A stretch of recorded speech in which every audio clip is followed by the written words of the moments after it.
वेळात वेळ काढून बोला शब्द मायेचे दोन. प्रत्येकाच्या आयुष्यात नसतो आई वडिलांचा फोन. प्रत्येकाच्या आयुष्यात नसतो आई वडिलांचा फोन.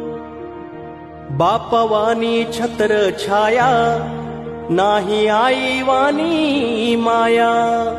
स्वर्ग अवघा असतो दादा घे समजून त्यांच्या ठाया.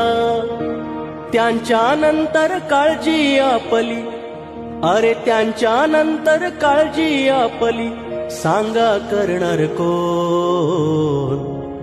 प्रत्येकाच्या आयुष्यात नसतो आई वडिलांचा फोन. प्रत्येकाच्या आयुष्यात नसतो आई वडिलांचा फोन.